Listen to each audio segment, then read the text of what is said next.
All right, guys. Couple of crazy news stories from this weekend. Two stories gripped the nation. There was that incident in Kenosha, which we'll get into in a little bit, and there was the incident in Travis County, a suburb of Austin, Texas, the most liberal city in the South, the Seattle of the South, where they protested every day until Biden got elected, allegedly for black people who they won't send their kids to school with.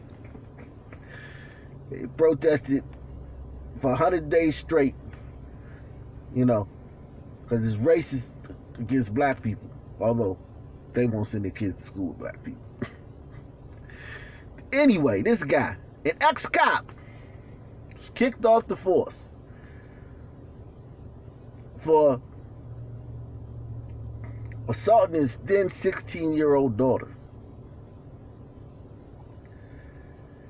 And you know what nobody was complaining about in Austin this weekend? One of their talking points, the over-militarization of the police. Police are too militarized. But while this Negro was on the loose, wasn't nobody in the whole Austin area complaining about the militarization of the police. Because they had no idea where this guy was. And the whole area was on edge. On edge, Jack. Pins and needles. I didn't learn the identity of this guy until recently. And neither did a lot of people. All you knew was Nicholas Stephen Broderick. And I said, that sounds like a white guy, man. I'm used to Javiante or, Tyrell or Mark or Quan or something like that. Nicholas Stephen Broderick. I had my money on a white dude, man. Let me down again, man. Anyway, man, this guy's a piece of crap, man. Let me see your hands.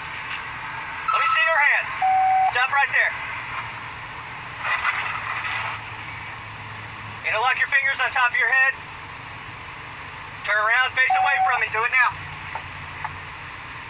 Stop blocking. Take 5 steps. 13, I'm out with 2. Stop. Take right.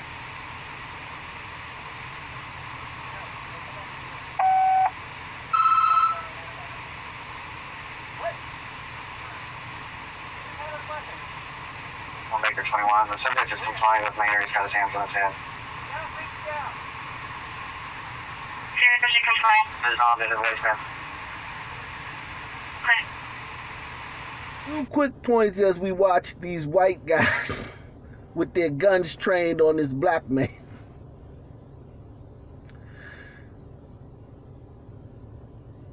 You notice how easy it is for this brother to follow commands and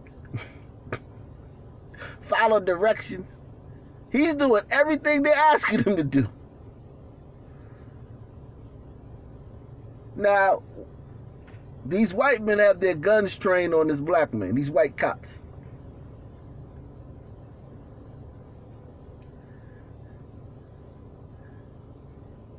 Why do you think they have the guns trained on them?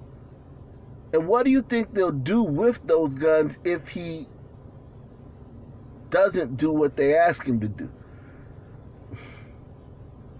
Because it seems like they pick and choose when they have a problem with white people pointing guns at black people. Like, they're going to shoot him if he, reaches for his waistband. You do know that, black folk, right? If he charges that, they're going to shoot him. But they're only not shooting him because he's doing what they're saying. And the same for a white suspect, and the same for an Asian suspect, and the same for a Hispanic suspect. Because you guys seem to not understand that. And this guy's just killed 3 people. You want to see who he killed? Well, first, let's get into a little bit of the backstory. Travis County District Attorney Jose Garza said,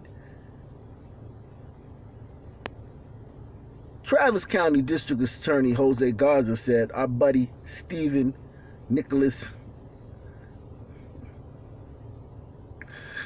Broderick will be held without bail. And that's because Mr. Broderick committed this heinous crime after he paid money, a bond, to be released on charges of related to sexual assault against a child. So they're going to ask for him to be held without bond. He's suspected in the killing of his wife, Amanda Broderick, his teen daughter, Alyssa Broderick, and Willie Simmons III, a standout linebacker who had signed with the University of North Texas, according to reports. And I'm really torn up about him killing that young brother, man, and his daughter. Two young people with their whole lives ahead of them. It really tears me up, man. I'm not even gonna lie to you, man. By all accounts, this young brother, Willie, he was a dynamite kid. And to have his life snatched by this demon, it really just tears me up inside, man. And his daughter, his beautiful biracial daughter,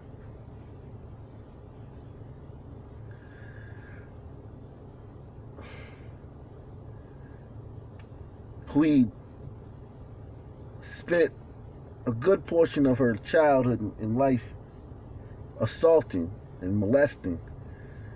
And then he finally killed her and her mother and her boyfriend. Think about it. I have a young daughter. And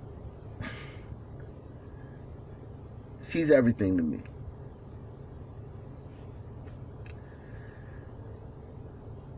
So this story just hurts me, man. He molested his daughter for all those years. The ultimate betrayal.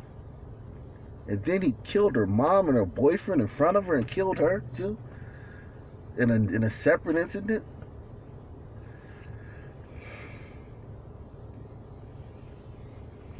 This tears me up, man. I mean inside, man. I'm telling you, this tears me up, man. This person here says, this kid's name is I don't march for criminals. That's funny. Salute to you, man. He says, another thing about this Stephen Broderick story that is very disturbing is the child that he molested and lost the job for was the daughter.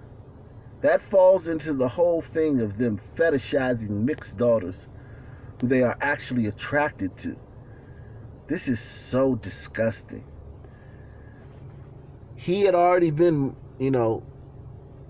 molesting his young daughter. And there's something about he killed her boyfriend too. There's some jealousy there. Yeah, I bet he was jealous. That like she was like his girl. And now she wanted to have a boyfriend of her own. And he was going to kill that kid. Oh my God. Both these kids, standout students, standout athletes, leaders amongst their peers, extracurricular activities, active in the community, snuffed out, gone. And I know we see this every day in the black community. We see this almost every day, and I got a video coming tomorrow about that, some other cases of this. This happens all the time to black community. This one is a particular because it was such a big case over the weekend. No one know who the guy's identity. No one know. All we knew is 3 people had been killed. The shooter was an active shooter situation. Then it was, okay, the guy's out on the loose. He's running around Texas. They don't know where he is. All the militarized police was out looking for him. KKK cops were out looking for him. And nobody was complaining. And then to find out that the whole story. My name is Willie Simmons, and I'm an outside linebacker from Elgin, Texas. I'm excited to be joining the Mean Green family. Go Mean Green. Praying for the family and friends of Willie Simmons and the rest of the victims in the Austin shooting tonight. From my couple of interactions with Willie, it was easy to learn that he was a special kid with a big heart. I'm sick and heartbroken over this senseless tragedy. Willie Simmons was exactly the kind of young man that every college coach wants to recruit. His athletic talent was obvious, but his personal character, his selfless attitude, and his passion for life made him a natural leader and the perfect teammate. And that's who this Negro done killed, man. Over nothing. Manor police say the manhunt is over for the man accused of killing 3 people in northwest Austin on Sunday. Travis County Sheriff's deputies arrested him a short time ago. Stephen Broderick is accused of killing a current Elgin High School student, a former Elgin High School student, and another woman. They say he knew the victims. The shooting happened just before noon at the Arboretum Oaks apartments. Investigators have been searching for him since then. They did find him this morning near Manor after getting 2 911 calls about a man walking along a road near 290 between Manor and Elgin. Once again, Stephen Broderick, the accused killer from yesterday's shootings, is now arrested. And on to Capitol Heights, where I gave you the story of a few weeks ago, where guy killed 3 people. 3 people in an incident in Capitol Heights. Triple murder. Small little city outside of D.C. But back there because 13-year-old King Douglas, now his parents named him King, he was shot and killed Saturday night at Ritchie Station in Capitol Heights. A 12-year-old is charged with his murder. So this kid was killed by a 12-year-old at a shopping center. And he's 13.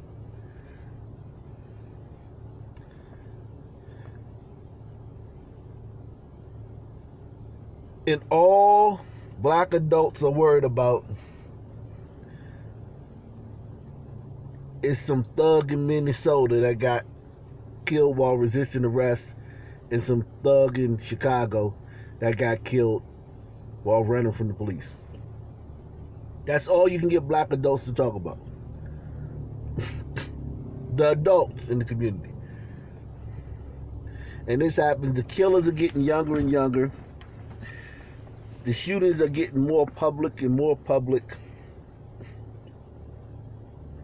And the only thing you talk to any black adult, they want to talk about the police. The adults in the community. A suspect is in custody for a shooting that happened at a bar in Kenosha early this morning. 3 people were killed, 3 more wounded. WGN's Judy Wang has details. Shots were fired inside the bar, outside, and across the street. Heidi Whitwer was there. We were told to duck. There was a shooter, and then everyone ducked, and then they said, everyone run. So we all ran to the back. Police went to Summers House Tavern at about 12:40 this morning. A man left following some type of disagreement with bar management. Police say that man came back and started shooting. 2 victims died at the scene. Another got into a car and passed away while headed to the hospital. 2 others remain hospitalized. We don't believe this was a random act. I currently, from what I've been told, believe that the 3 people who passed away probably knew each other, and this was a targeted situation. A confrontation, obviously inside the building, and I believe just outside the building there was also another confrontation with gunfire. Look at me very closely. All of you. This is a piece of advice that I want you guys to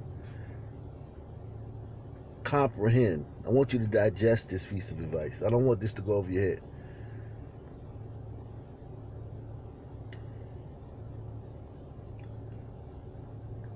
Never, ever, ever, ever tell a brother to leave somewhere, or they can't be somewhere, or you gotta go, and that brother leaves and you still there when he get back. When he leave, you leave. If you work at a place and your manager tell you, hey man, those people over there, you gotta tell those brothers over there they gotta leave. You tell him, look, you gonna have to find someone else, or I'm handing in my resignation. Do not ever tell a brother he got to leave somewhere. It's dangerous. It's literally like a 50-50 situation that the brother gonna come back and shoot you. And whoever was the staff at this bar and told this brother he had to leave, they had to do their job. Bouncers have to do their job. But if you're not in that situation where it's not your job and you don't have to do it, it's best to call the police and let the police do it. And then if the dude bucks on the police and he get killed, then you can have all the black people marching and protesting and the NBA players canceling games. But at least you are safe. People who passed away probably knew each other, and this was a targeted situation. A confrontation, obviously inside the building, and I believe in the just outside the building there was also another confrontation with gunfire. The sheriff also says detectives are examining surveillance video and following up on leads. Police did not find weapons, but suspect a handgun may have been used. Summers House is popular among Carthage College students. The campus, about a half-mile away, went on lockdown for several hours. It's definitely a wake-up call that we need to evaluate where we go and who we spend time with, and, you know, that everything is so precious, and as seniors, we're leaving soon, so, like, it's hard leaving this as one of our last memories at school. Investigators are asking anyone with information to contact the Sheriff's Department. In Kenosha County, Judy Wang, WGN News. And this is your shooter at that white college town in Kenosha. Last time we were here, well, the time before the last time. Last time the nation was here, was a brother acting a fool in Kenosha. Raquel Aldonis Vincent. He's the guy who shot up that bar.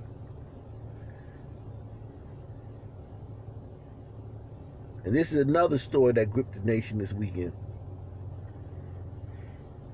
If you were online, you saw all about this. They didn't know who did it. The shooter got away. The victims, Kevin Donaldson and Cedric Gaston and Atkeen Stevenson were the victims. 3 other were injured. 26-year-old male from Kenosha, a 22-year-old male from Wonder Lake, and a 23-year-old male from Wonder Lake. They had no hate towards nobody, Rosh told the outlet. They didn't hate anybody. It just sucks. It sucks because our city is falling apart. This city's falling apart. So the Jacob Blake fallout and the protest, the peaceful protest that ensued, has not been a good thing for Kenosha. It's been a horrible thing for Kenosha.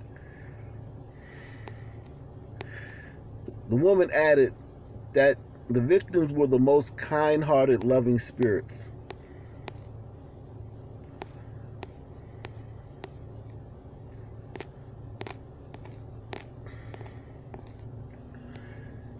Here's one kid who was killed.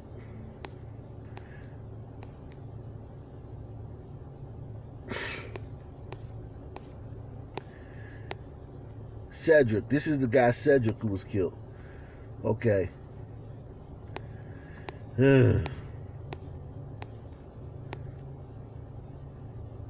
Developing tonight, we're hearing from relatives of one of the victims of a mass shooting in Kenosha. The family of Cedric Gaston says he was little more than 2 weeks away from his 25th birthday and a regular at Summers House Tavern, where he died last night. His brother and the mother of his son are in shock.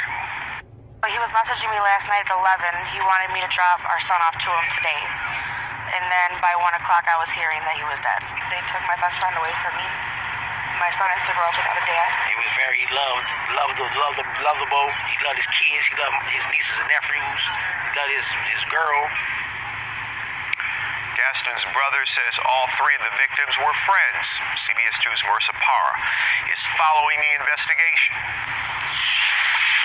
Pretty close to midnight, just crawled into bed, and next thing you know, I hear a bunch of shots going off. Those shots claimed at least 3 lives. The chaos of the moment was vaguely captured from afar on Peter Pulaski's Ring doorbell camera. Those flashes of light on the top right, he says, are from gunshots. Looked out the window, just see people running from the bar in every direction, people screaming. He was witnessing from across the street what witnesses like Heidi Whitwer was hearing from inside. All I saw was we were told to duck, and then everyone started running. And we all just ran very fast. Local and state response was swift, but information on the suspect was slow. The Kenosha County Sheriff says they believe the suspect was someone who was at the bar who was asked to leave. At first, there was a fight that broke out between 2 individuals right next to the bar. They were removed by security. The sheriff's office says they were not gone for long. Everything was fine for about 15 or so minutes, and then we were told to duck. There was a shooter. 2 men died on the scene. Another died while on the way to the hospital.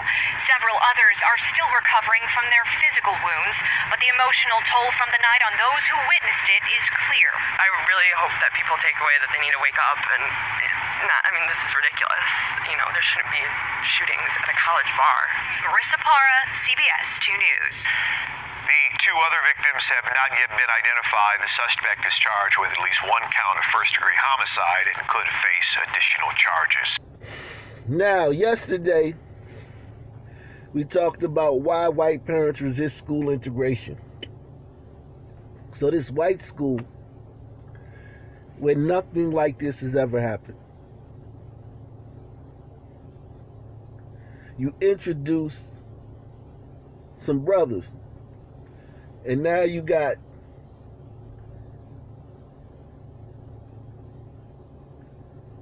a mass shooting. Not a mass shooting where someone was a slow burn, lone wolf, radicalized. We talking about 15 minutes before the mass shooting was when the mass shooting started. Not somebody who over the years was radicalized, not somebody who lost their job, then lost custody of their kids and da-da-da-da-da. No. Not somebody who was, simmering. Somebody who left the house that night to have a good time at the bar, got put out of the bar and came back and became a mass shooter. That's how it happens in our community. This is why white parents resist school integration. Because at least they know in their community the kid gets bullied for 7, 8 years and then he explodes. In our community, the kid's got a game the next day. He's dating the hottest chick in the school. He scored 30 points last week. He got a party at the club for his birthday this weekend. And somebody look at him funny and he come back and be a mass shooter. Okay? This is why these white liberals that would cake for a guy like this, our friend Ray Ko,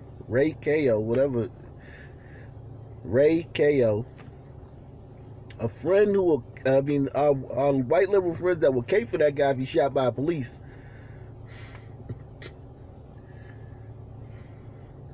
Would never send their kids to school with that guy.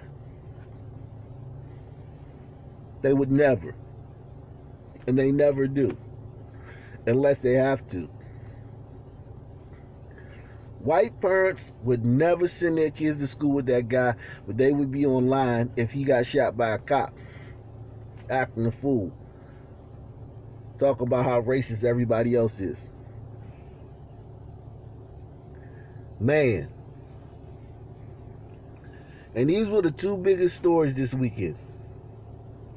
And as soon as the mugshots came out, they instantly went away.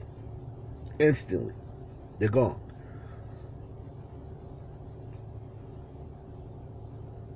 Get in the comment section, hit the like button. Peace. I'm out.